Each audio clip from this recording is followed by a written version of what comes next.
Менің каналыма қош келдіңіздер. Тақырыбы таяқшаларды таңдау әдісі. Таяқша дегеніміз түрлі заттардан жасалып шығарылады. Мысалы, алюминийден, фибергластан.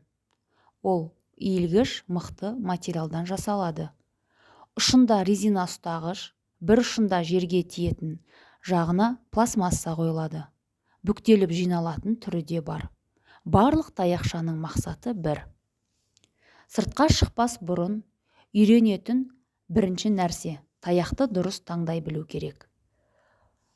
Ол үшін дұрыс таңдалған таяқтың ұзындығы оның иесінің биіктігіне сәйкес келуі міндетті. Яғни оған 2 қадам алға қарай құрылғының ұшымен кеңістікті еркін сезінуге мүмкіндік беру керек. Жалпы айтқанда, таяқтың ұшы кішкентай және дөңгелек болуы мүмкін. Оны ғимараттардың ішіндегі тегіс асфальт жамылғысымен, бағдарымен жүру кезінде қолдануға өте ыңғайлы.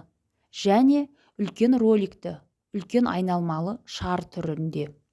Бұл түсу, шұңқырлар және тағы да басқа тегіс емес жолдар үшін қолайлы. Таяқтың ұшын қай жерде жиі жүру жоспарлағанына қатысты таңдалған дұрыс. Таяқшаны тура ұстау әрекеті. Бірінші, денені, иықты, кеудені тік ұстап, басты көтеріп жүру. Екінші, көрсеткіш саусаққа таяққа созып қою керек. Үшіншіден, солдан оңға, оңнан солға әрекет қылуды үйрену. Таяқшаны сол жақтан оң жаққа жеңіл жерге тигізуді үйрену керек. Төртінші, таяқты бір жақтан екінші жаққа ауыстырғанда, таяқшаны жерді сызбай, ұрмай, жеңіл көтеріп ұстау керек. Бесіншіден, таяқша жерден 10 см жоғары көтермеу керек. Алтыншы, таяқшаның арқаншасын еш уақытта білекке тастамау керек. Ол өте қауіпті. Жетіншіден, таяқтың ұшына қол тигізбеу керек. Себебі таяқтың ұшы таза емес.